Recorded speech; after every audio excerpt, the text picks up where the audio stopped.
Hello, everyone, and welcome to today's webinar, Fuel for the Foodie Generation with California Walnuts. I'm Christy Del Coro, and I'm hosting today's webinar along with my colleague and partner, Jackie Topol. We are the co-founders of the Culinary Nutrition Collaborative. I know many of you already know us, but if this is your first time, we're thrilled to be continuing our Eat the Science series with the California Walnut Commission to celebrate walnuts and share the latest research with you. I am based in Maine and Jackie's based in New Jersey. For those of you who are here live, we'd love to hear where you are joining us from. And if you can also let us know if you can remember the most recent dish that you made with walnuts, let us know in the chat box. Sort of a virtual icebreaker. These are our disclosures. This workshop is funded by the California Walnut Commission, and we do not have any other relevant disclosures at this time. Just a little bit of housekeeping before we get started. Attendees will receive an email within 24 hours with a link to a short survey. And after taking this survey, you'll see another link to download your CPEU certificate. Within 1 week, we will send another email with a link to the recording and the downloadable slides. So yes, you will be getting all of these slides along with the references to all the studies that we review. As a reminder, you'll get 1 CPU credit whether you attend live or view the recording. And no matter whether you attend live or attend the recording, you will have to take that post-event survey in order to get your CEU certificate. During the duration of our live event today, please remain muted. If you have any questions, submit them using the chat box in Zoom. We have a lot of people on today live, so we just want this to go as uninterrupted as possible. Thank you to the California Walnut Commission for sponsoring this workshop. And now this brings us to the beginning of our CEU activity today. To review our learning objectives, we'll be identifying key nutrients in walnuts that may support well-being, review the latest walnut health research associated with walnut consumption for well-being from adolescence to young adulthood. And then lastly, with 2 cooking demos, we'll demonstrate how walnuts can be a versatile cooking ingredient that can be used in meals to support overall well-being. Now, hot off the press, the latest walnut news. As we kick off 2025, there were big announcements in the nutrition space starting at the close of 2024. Walnuts met the updated definition for a healthy food based on the important role that they play in recommended dietary patterns, according to an announcement from the U.S. Food and Drug Administration, detailing this new definition for foods that can be identified or labeled as healthy, as this is a regulated claim. This claim may be implemented later this year, pending approval by the new administration. Nuts like walnuts would qualify as healthy because of their nutrient profile, and they did not qualify under the previous definition. So this is exciting news if this ends up moving forward. This is great news as it will help clarify for consumers when shopping or learning about foods which are truly healthy. Up until this announcement, California walnuts and a few other nutrient-dense foods could not call themselves healthy. Additionally, at the start of this month, the U.S. News and World Reports released their ranking of the best diets for 2025. I'm sure a lot of you have seen this in the news. The Mediterranean diet was the #1 choice, again, as it has been since 2019. And walnuts are a versatile whole food that is a staple in the Mediterranean diet and an important contribution to each of the other dietary patterns ranked as the best diets for 2025. So we just want to keep this in mind. It's another great talking point to use with your audiences. As we look into supporting populations of all ages and life stages, Gen Z and millennials are clamoring for foods with specific benefits to their health and well-being. Let's jump in to see how nuts, particularly walnuts, can help support this group. Okay, so many recommended eating patterns include nuts, like walnuts, including the US dietary guidelines, the Mediterranean diet, and more as listed on the slide. But despite the recommendations, as you can see on this graph, if you look all the way to the right, nuts remain underconsumed by the US population. In fact, close to 2/3, as you can see here, 2/3 of Americans are not meeting the recommended intake. But they really should be reconsidered and championed. So this is a real opportunity for education here. And just as a reminder, Gen Z, sorry, I wanted to add one more thing to that slide. Just as a reminder, when we're talking about who Gen Z is and who the millennials are, because I know I didn't think of myself as a millennial, but technically I am one of the older millennials.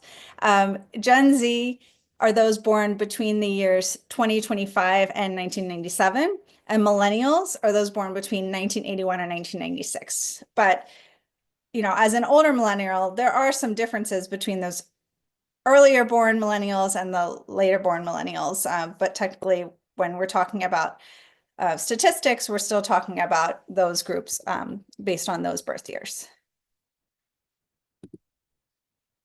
Okay. So we know that nuts are underconsumed. However, they do align with what consumers are looking for in a food, particularly for this Gen Z and millennial consumer. As you can see on the slide here, the Gen Z population likes experimenting in the kitchen.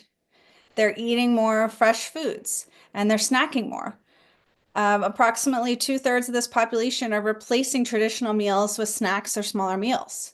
So we need to support this important population and make sure they consider adding nuts to their diet, and perhaps remind them that how walnuts align with these other preferences that they have in eating habits. Data from the latest 2024 IFIC survey revealed that the top benefits this consumer is seeking from their foods include support for energy, weight management, gut health, mental well-being, and improved sleep quality.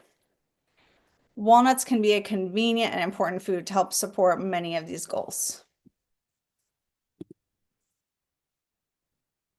So let's just review what nutrients are in a serving of walnuts. In just one handful, which is a 1-ounce serving, you're getting a variety of important nutrients, including, as a reminder, an excellent source of alpha-linolenic acid, ALA, which is that plant-based omega-3 fatty acid. It delivers 2.5 grams in a 1-ounce serving, the most ALA of any other tree nut. It's a good source of magnesium. It also delivers 4 grams of plant-based protein and 2 grams of fiber. So as you can see, they're very nutrient dense, and it's easy to get, a 1-ounce serving to get all of these different nutrients, and to do that on even an everyday basis. And we're going to show you some recipes after Jackie reviews the research for some ideas on how to do this. So now Jackie's going to jump in and cover some of the research that's come out lately for this population group. Okay, so let's dig into the research and how the science behind walnut consumption and potential areas of support are growing for Gen Z and millennials. So the research that we will cover today focuses on adolescents through young adults, spanning that Gen Z and younger millennial. So for adolescents, we'll learn how walnuts may support mood and behavior when included as part of a healthy diet. We'll also look at the latest research on teens that examines how walnuts may support attention scores. And we'll also review how walnuts may play a role in well-being for younger adults. So let's jump into the research. So in this first study, in 2024, the researchers studied the effect of various research patterns, including one that included walnuts, on emotional regulation and cognitive health measures of 643 adolescents attending high school in Barcelona. Researchers found that adolescents who consumed fewer calorie-dense foods, such as fast food, desserts, and processed meats like hot dogs, scored better on emotional regulation tests, which measures the ability to identify 6 basic emotions and facial expressions and magnitude. Specifically, regular consumption of nuts, including walnuts, was associated with improved attention and reduced impulsivity in adolescents. So as for the limitations, it's important to note that this research analyzed walnut consumption as part of a healthy eating pattern. And furthermore, the research was limited to adolescents, specifically in Barcelona. So further research is needed in this area to further extrapolate the results. Let's look at the next study. So in this study, this was done in 2023.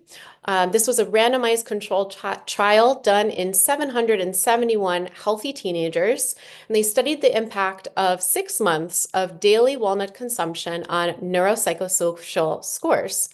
Researchers found that those who were able to successfully eat 30 grams of walnuts per day, which is an equivalent of 1 ounce or roughly a handful, for 6 months had improved neuropsychosocial scores, including for attention, fluid intelligence, and ADHD symptoms when compared to the group not eating walnuts.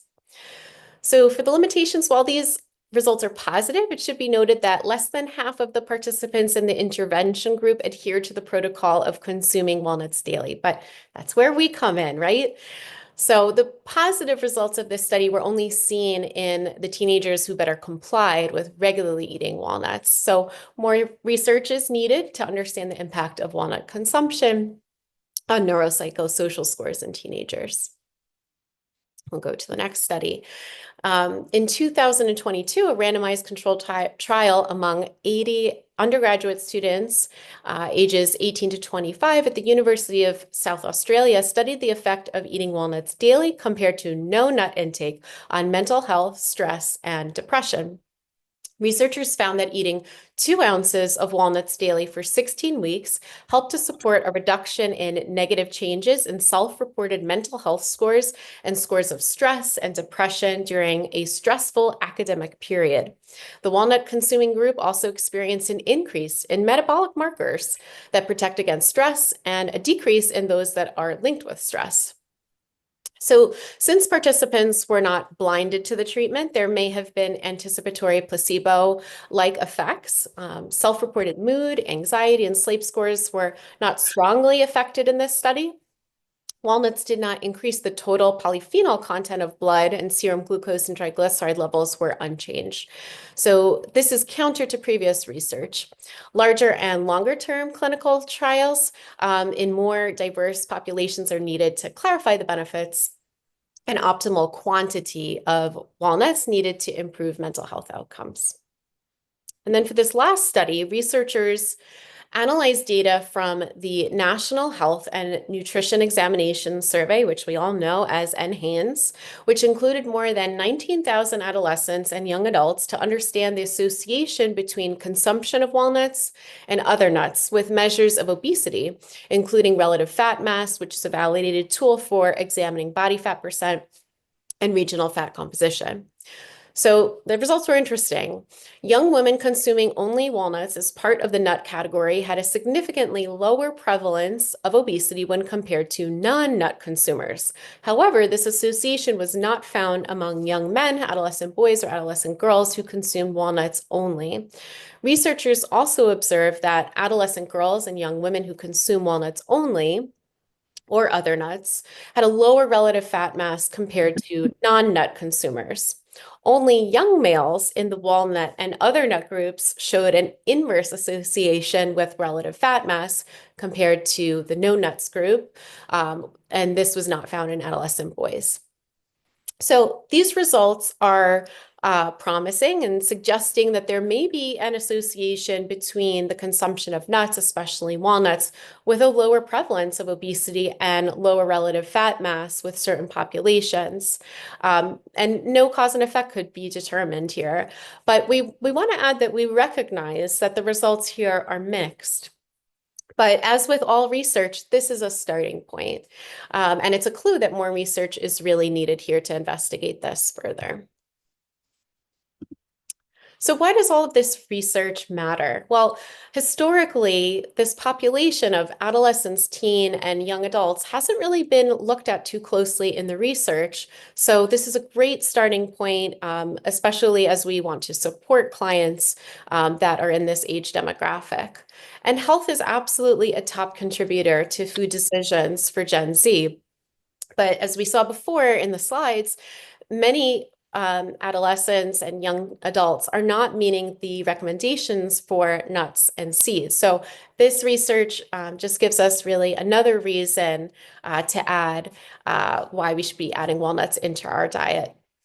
And as the nutrition experts, it's really our job, and we have a great opportunity to communicate the evidence-based science to our patients and to our clients and our audiences.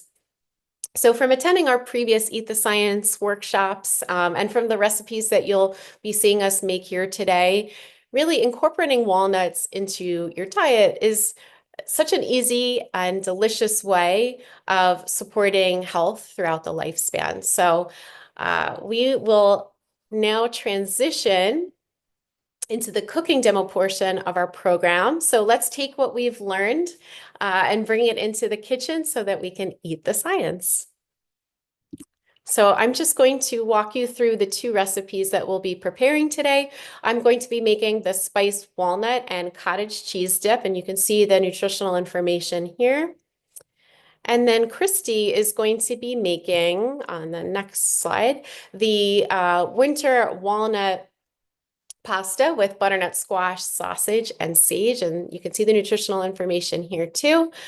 And I'm going to just walk you briefly through all of the ingredients before we get cooking.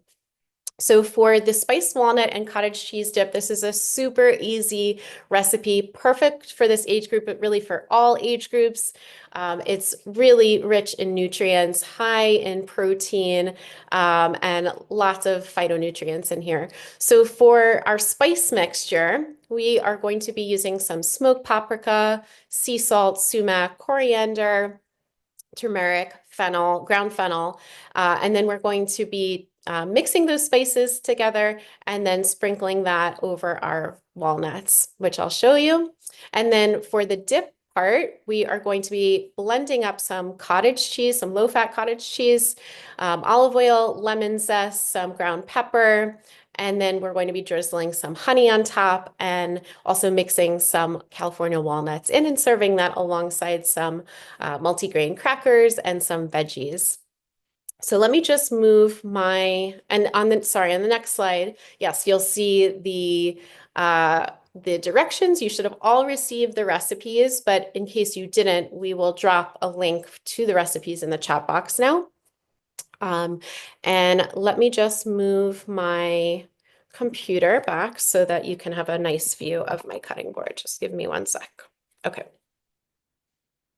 Alrighty. So I have all of my ingredients here. So I have all of the spices that I mentioned, but I want to talk about them and also explain what are some alternatives in case you don't have that at home. So right here we have smoked paprika. And if you didn't have smoked paprika at home, you could absolutely use regular paprika, and then it wouldn't have that smoky note, and that would be fine. It would still be delicious. Alternatively, if you have a smoked salt, you could use that instead of the fine sea salt that the recipe calls for. Next, we're going to be using some sumac, and that has a nice almost tart note to it. So if you don't have sumac, you could absolutely use just a teaspoon of lemon zest, and that would work just fine too. And then next we have some ground coriander, and then some turmeric, and also some ground fennel. Now, I have a pretty well-stocked grocery store, and I could not find ground fennel. I had to grind it myself. So you can do that yourself using the fennel seeds and just grinding them in a mortar and pestle, or using a spice or coffee grinder, and then you can get it to this nice fine consistency. So those are our spices along with the salt. We're just going to mix them together in a mixing bowl so that they're all incorporated. Okay. And now we're going to take a cup of California walnuts, and we're going to just drizzle that with 2 teaspoons of olive oil. And then we're going to take our spice mixture and sprinkle that all over the walnuts and give it a good toss.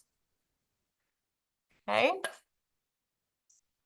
Make sure that the spices really coat the walnuts well. And then we'll put that on a baking sheet.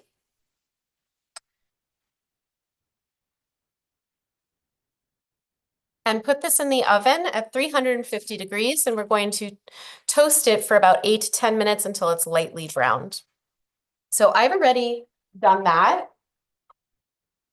And I will show you the finished result in one moment. I'm going to now make the cottage cheese dip. So cottage cheese is definitely a trend. If you watch TikTok or Instagram, I'm sure you've seen lots of recipes using cottage cheese. And it's a great way of getting a nice boost of protein. And it's very inexpensive and easy to find too. The only thing though is that a lot of people don't love the texture of it. So this is a great way of having it and enjoying it because it becomes a nice smooth consistency. If you don't want to use cottage cheese, you could use ricotta cheese. That would be fine. If you're vegan or you have a plant-based client, there is a vegan ricotta, and you could use that in place of the cottage cheese. And they even make lactose-free cottage cheese now too. So that's an option for any of your clients who might have lactose intolerance. So let me just grab my spoon. So I'm going to put this into my mini food processor, which is a great little gadget, very inexpensive, and doesn't take up a whole lot of space in your kitchen. So to that, I'm going to add in a half a teaspoon of olive oil, just to give it a little bit of creaminess. And you will taste that little hint of the olive oil. It's always good to use a good quality olive oil. And then we're also going to add some lemon zest. So I have my zester here, my microplane zester, and I'm just going to go back and forth and get the skin off of the lemon. And you can do this with lots of citrus like lime and oranges, but the key is not to go too far down. So if you start to see like white, you've reached the pith, the pith, and that's a very bitter part of the citrus. So you don't want to go too far. You just want to go back and forth a few times and move it. So I only need a half a teaspoon, which is basically what I have right here. So I'm just going to drop that right in to my mini food processor, and I'm going to close it up and get it going. Okay.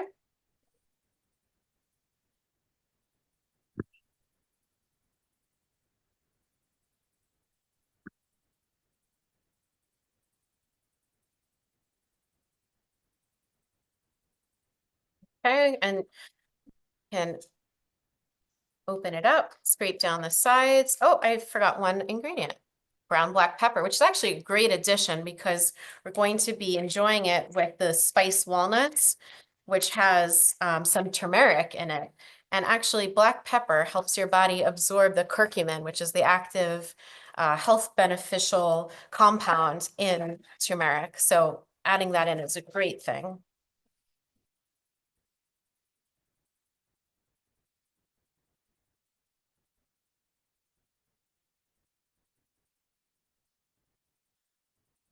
Okay, and that's it. Super easy. So next we're going to add in some walnuts, some 2 tablespoons of finely chopped walnuts right into the mixture. And then we will spoon that into our bouilleur platter. Let me grab that. Okay, so I have my nice platter here with some cucumbers, some carrots, some nice seeded crackers. And these are, let me bring it up to the camera. So this is what the walnuts look like when they are finished in the oven. So they definitely have a little bit of color to them, not only just from being toasted, but because of all those spices, especially the turmeric. So I'm going to add the cottage cheese dip now right into my serving bowl.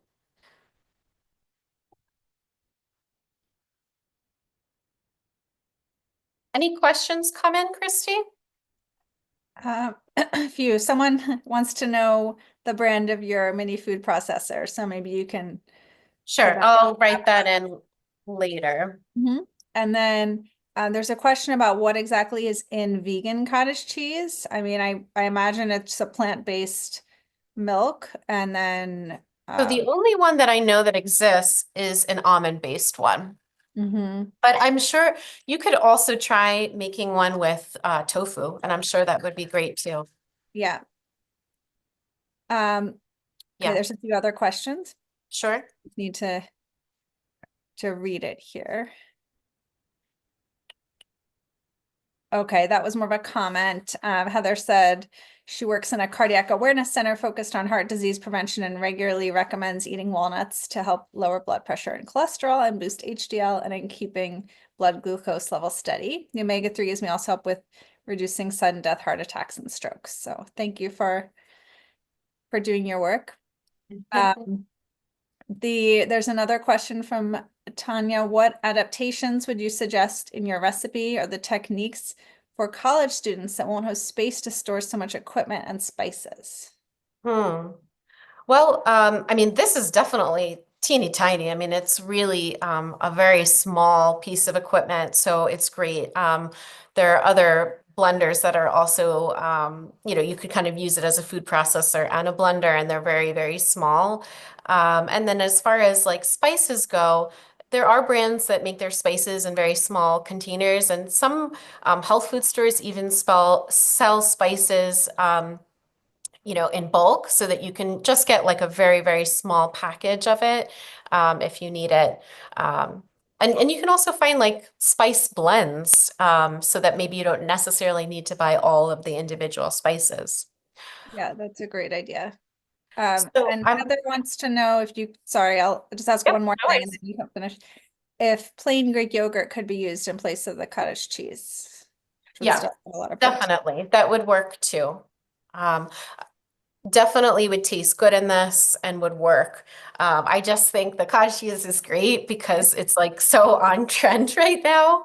But also, I think it's always great to expose people to ingredients that they're maybe, a little apprehensive about.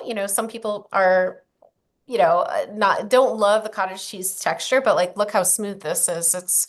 Um, I think anyone would really enjoy it now. Okay, so I also have about a quarter of the spiced walnuts that are just broken up into little pieces. I did that before. So what you do is after you have all of your walnuts toasted with the spices, you just portion off about a quarter cup and then just break it with your hands into smaller pieces. You could also use a knife. Because this does use turmeric, you do want to wash your hands very quickly because it will stain your hands. And also you'll see that when I mixed the spice mixture, I used a metal spoon as opposed to a wood spoon, which would absorb some of that yellow color from the turmeric. So I did this already so that my hands won't get super dirty. And so I'm just going to add this just on the side of the dip so people can get a little bit of the dip along with these spiced walnuts. They could also enjoy some on the side as well. And then the recipe calls for 2 teaspoons of honey to be drizzled on top. So I am just going to eyeball it.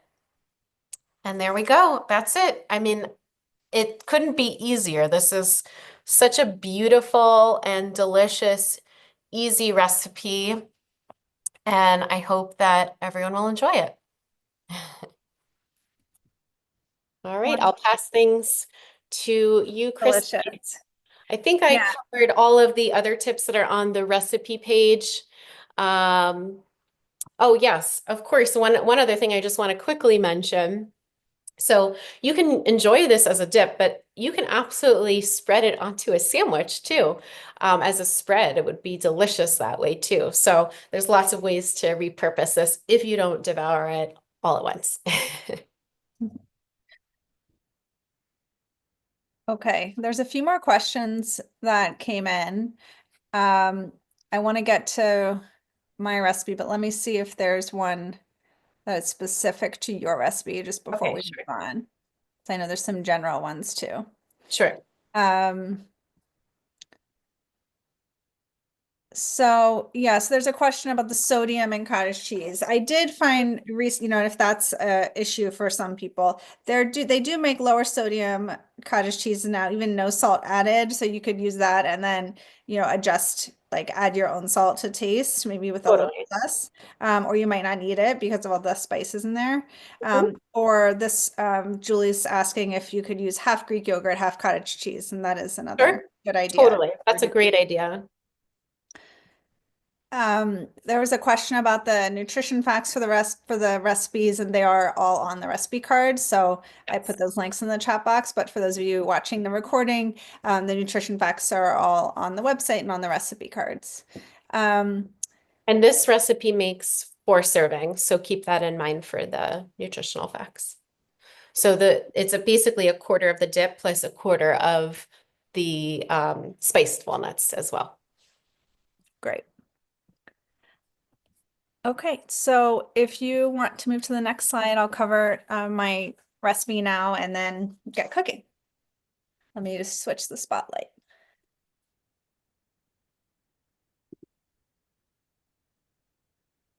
And if for some reason we don't get to all of your questions, we can always address those via email, or you can, stay on a little bit after. But I think we'll have some time for more questions. Okay, if you are cooking along, so I've done some steps to speed up this recipe. Make sure you have your pasta water cooking and your oven preheated. So this pasta recipe is, I'm calling it winter walnut pasta with butternut squash, sausage, and sage. I just started to think about flavors of fall and winter and what kind of seasonal produce goes along with walnuts, to really highlight their flavor and think about how to integrate it into more of a meal and not a snack. So, really for a whole meal, you could have the recipe Jackie just demoed as an appetizer, and then a serving of this pasta, and you're getting more than the daily therapeutic dose of walnuts. So this starts off with roasting butternut squash, which I'll show you, and then adding some walnuts to the pan to toast those to really enhance their flavor, and roasting some fully cooked sausage just to reheat it in the oven. And then we're going to combine all of that with some cooked pasta, and a little bit of fresh spinach. So this recipe, I'm using a pound of pasta, so it serves 8. You could certainly cut it in half, or, make a pot of pasta and then use half of it left over, for this recipe, and just have all the other ingredients. But it's great leftover as well. And if you want to make this vegetarian, you can use white beans instead of the sausage. Okay, you can go to the next slide now.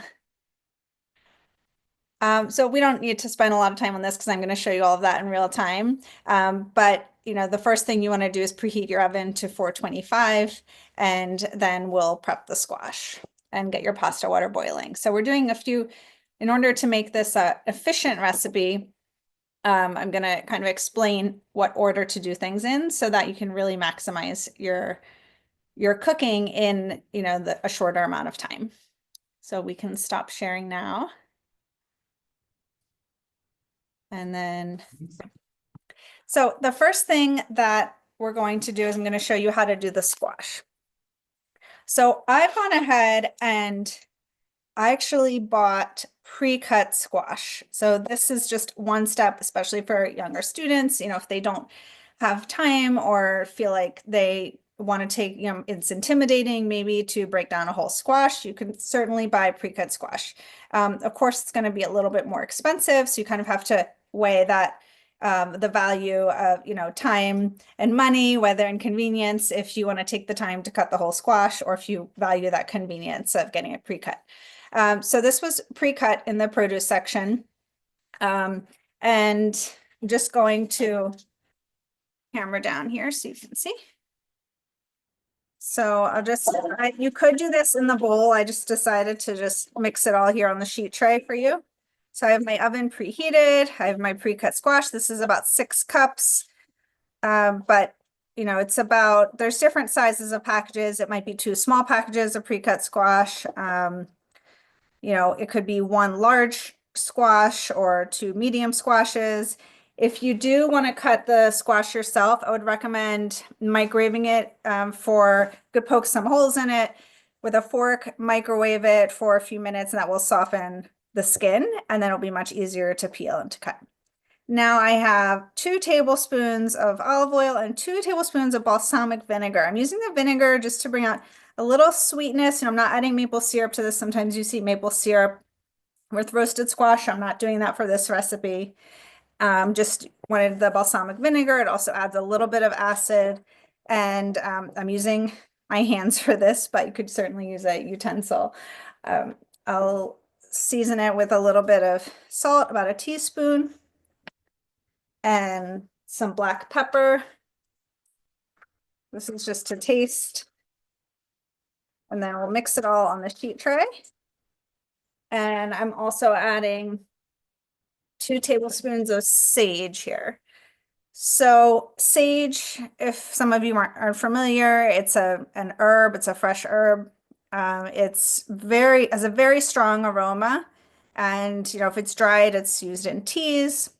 And if you, for some reason, you don't like sage, even though it really goes beautifully with squash and the walnuts, you could substitute with thyme or rosemary.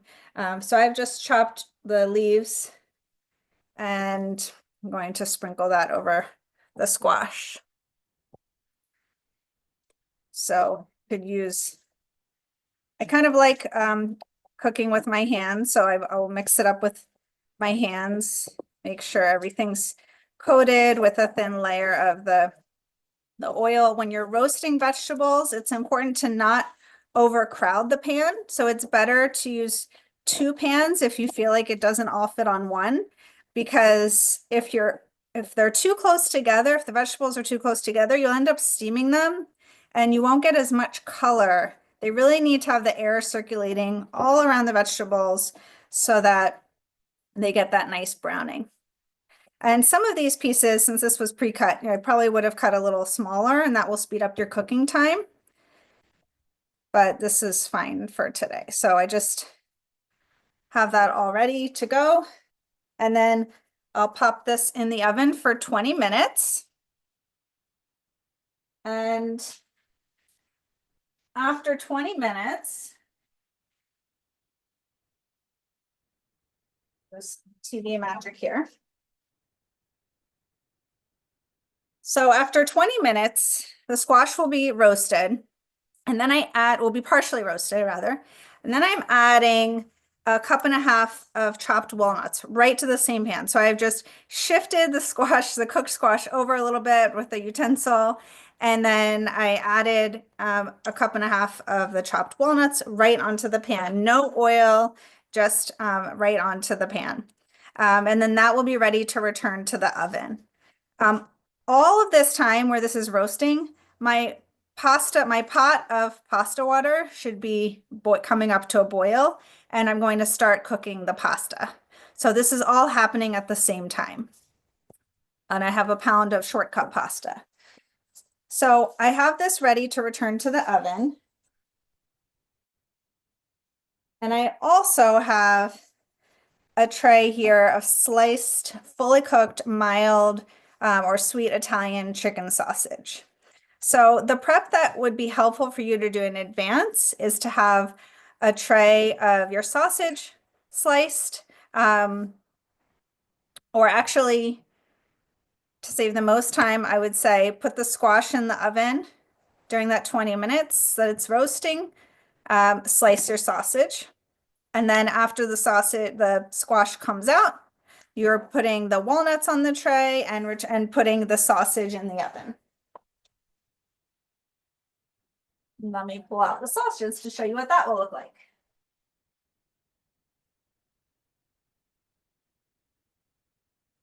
So it's all timed so that after a total of about 25 minutes, you're going to be able to pull out the roasted squash that's complete and your warmed up sausage, fully cooked sausage. And now I'll show you how to bring it all together.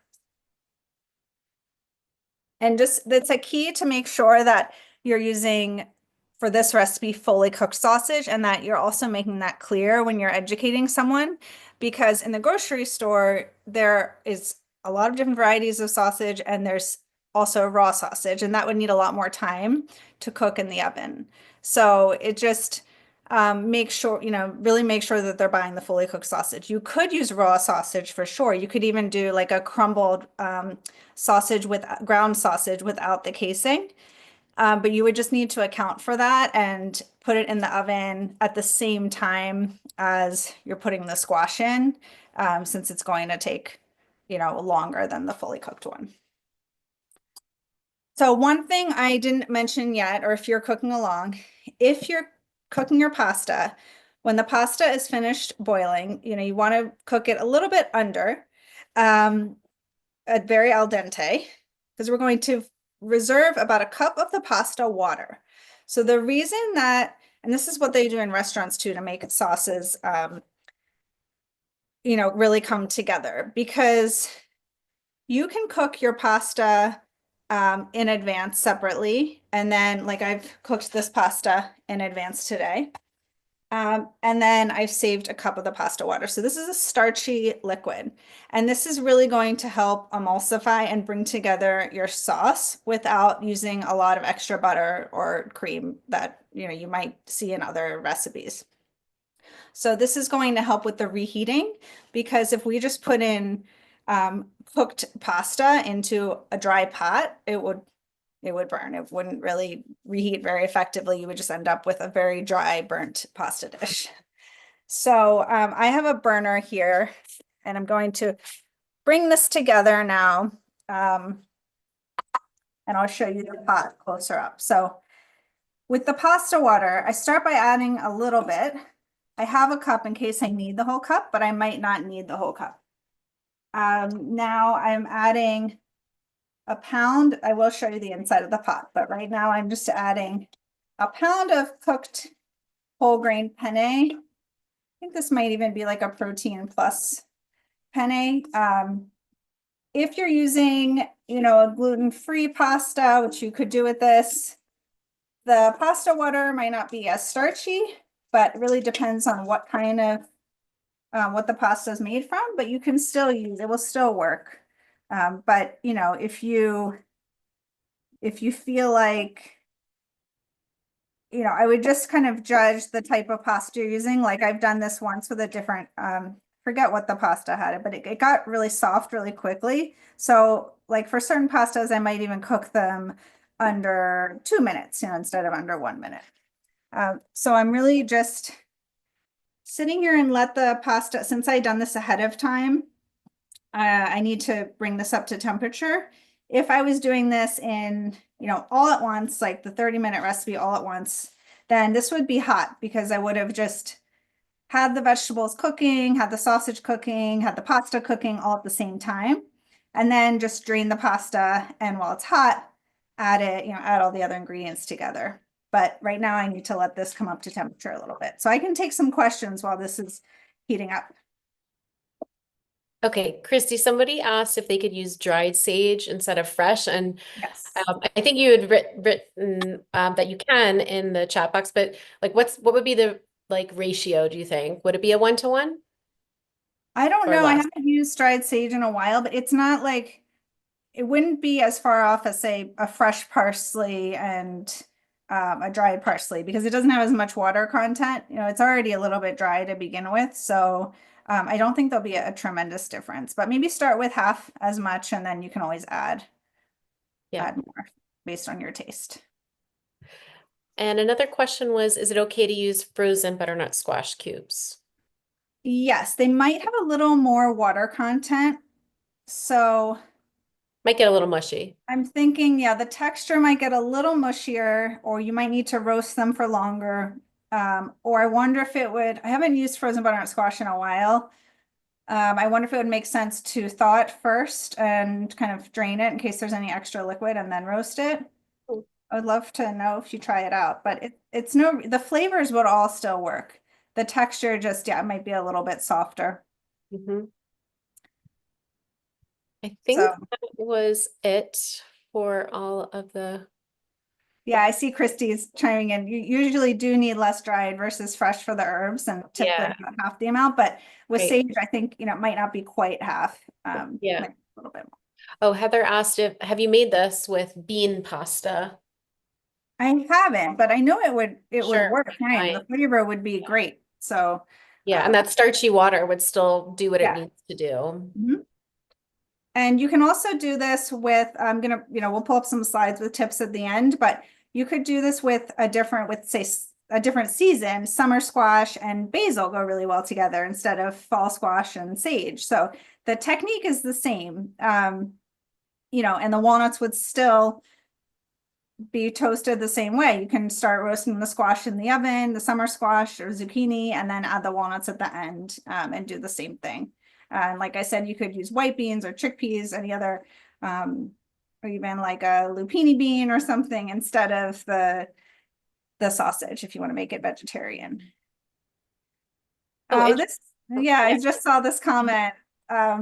You can make a pasta water replacement with cornstarch and it just moved cornstarch and water, a quarter teaspoon of cornstarch and 1 cup of water from America's Test Kitchen. Interesting. I'll have to try that. I've never tried that. That's Um, good if you ditch your pasta water and then you remember, wait, I needed some pasta water.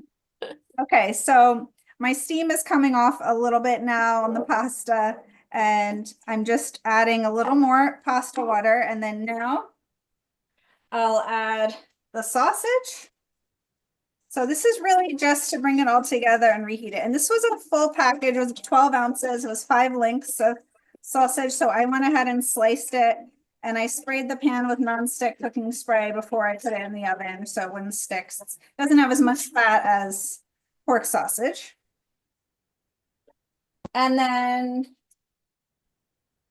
I think I may have made extra squash here, but now I'm going to put my walnuts in that are nice and toasted and the cooked squash. And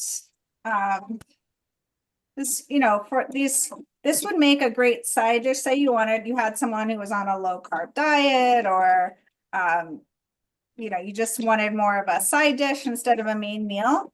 You could certainly make this sausage and squash and walnut recipe as a side. Like I'm thinking for Thanksgiving, it would be delicious and not even include the pasta. And you could certainly crumble the pasta, I'm sorry, crumble the sausage too. So you can see it's all just in the pot, and I'm just going to be stirring it together, and then I'll show it to you again. And I'm going to add the rest of my pasta water. So this did end up being a cup, just so that I have enough liquid to steam and bring it all together.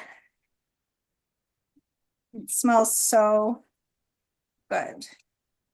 And lastly, I'm adding the last bit of chopped sage. So my last tablespoon here, just to make sure we get as much of that sage flavor as possible. And I might even add a little more black pepper here.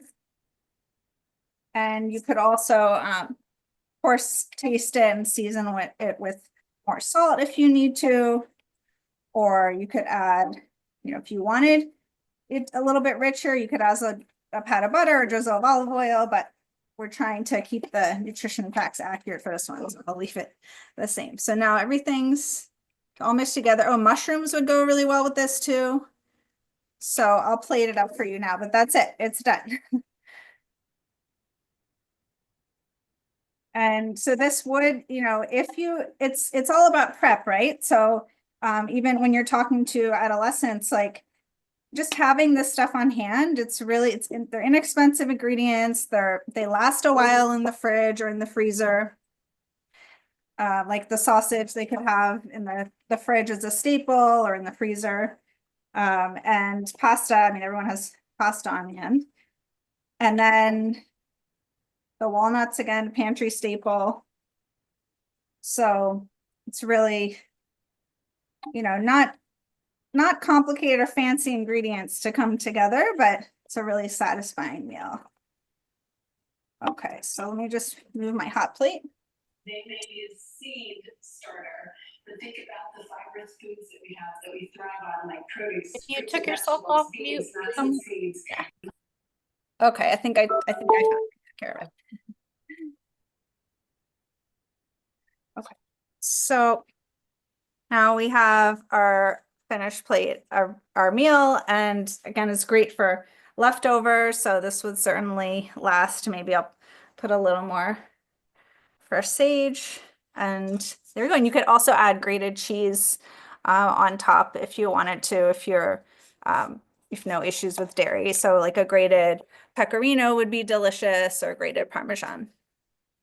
Okay, if we can pull up the last slide now. And I can answer some questions after. If there's anything time sensitive about the recipe, I can answer it now. No, I think you covered everything. Okay.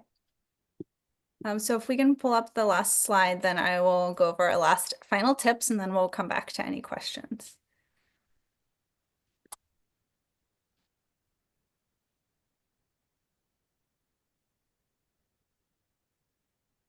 I think I covered all of these. Yeah, I did. So we can move on to the next one.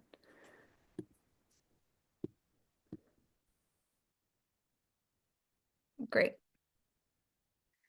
So before we move into Q&A, we wanted to review some simple, easy tips to put science into practice when you're educating your audience, whether you have patients in a hospital, private clients, or you're on social media, or you work as a supermarket retail dietitian. So for example, if you are in private practice, you can share with your patients and clients a lot of these great walnut-centric recipes and recipe cards that really can meet their different dietary needs through all stages of life. Today, we're focused on adolescence and young adulthood, but this, for example, is a great family-friendly meal that could be appropriate for anybody.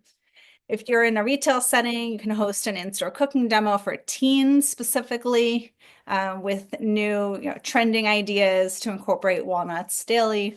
I think Jackie's cottage cheese recipe is perfect for that setting. On social media, creating a simple snacking series for social media that highlights the many ways walnuts can be used in recipes under 30 minutes to appeal to the busy lives of Gen Z and millennials, and parents busy. I think of any age, we're all kind of on the go now and looking for those quick solutions. Meal and snack recommendations, thinking about where to include walnuts throughout the day in every meal of your day.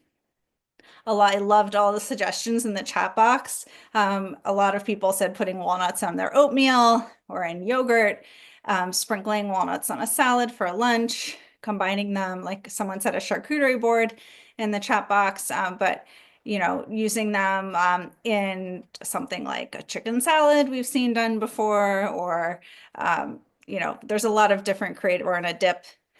Snack time, like the dip is perfect for snack time, combining that with dried fruits and nuts for a trail mix. Or someone in the chat box said they use walnuts every day in their smoothie. I really love the combination of like wild blueberries and walnuts together, personally, but they go with a lot of different flavors for smoothies, or serving with veggies and other dips. So as you can see, there's simple, easy tips to use nourishing foods here, and that's always appreciated by consumers. Walnuts are an ingredient that can be used quickly and with just a handful, whether it's adding to yogurt or in some of these other more involved meal preparation ideas.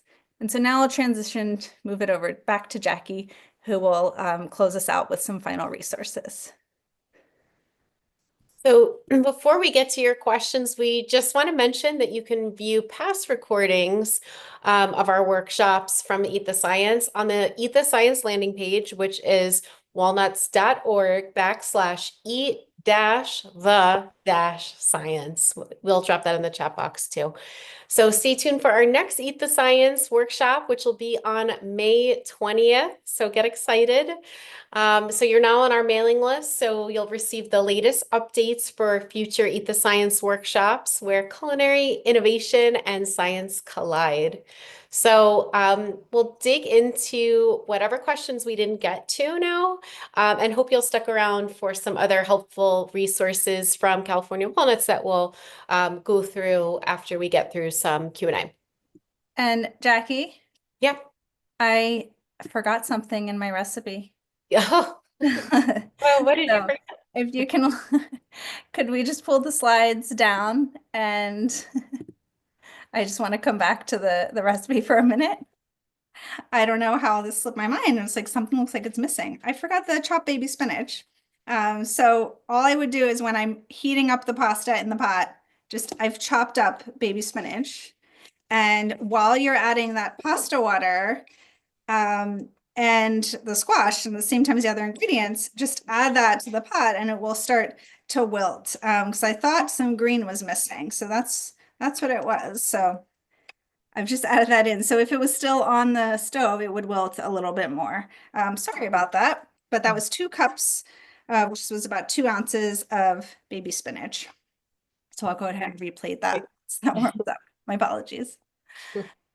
No worries. So we did tackle quite a few of those questions already.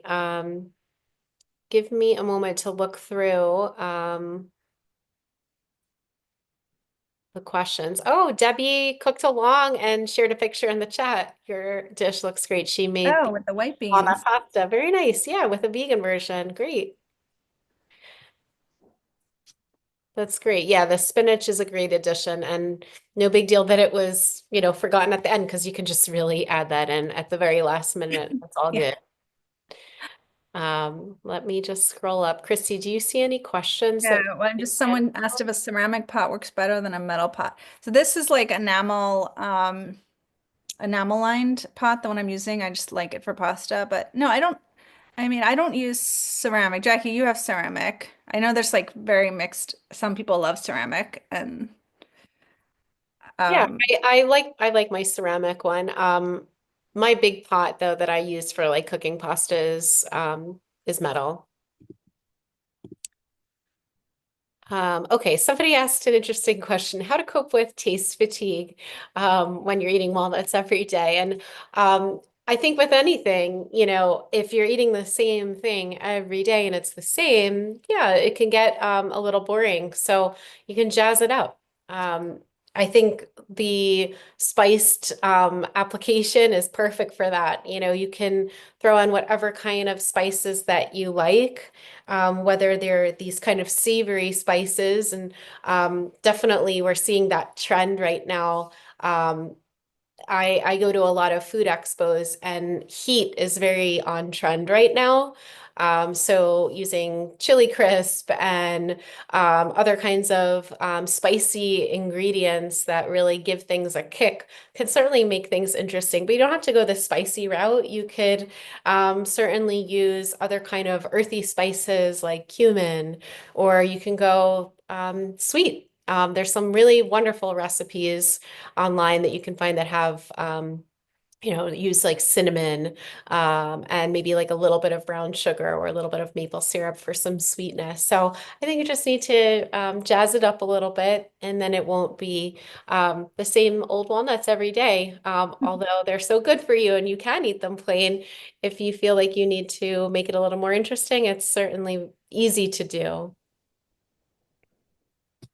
and I don't know if you shared Corinne's tip about pureeing up frozen squash to make a yellow creamy pasta sauce and that it would work really well in this, with these same flavor profiles. So that's another great tip for the frozen squash.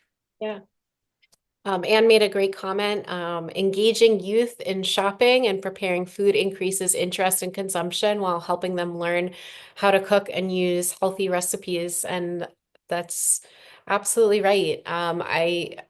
I teach cooking classes still, and I to the community, and I'm often pretty shocked at how little younger adults and teens know about cooking. I think they definitely have a developed palate, like they're really interested in flavors, but they may not know their way around the kitchen. And so we can absolutely walk them through that, whether it's in a cooking demo or sharing cooking videos with them if you're not able to do a cooking demo.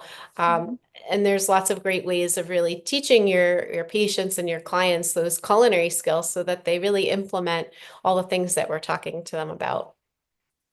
I see a comment here from Debbie that her walnuts started to burn by 8 minutes. Yeah, so everybody's oven is different, and it also depends on what rack you have them in the oven. So it's a good tip. Maybe start checking them after 5 minutes.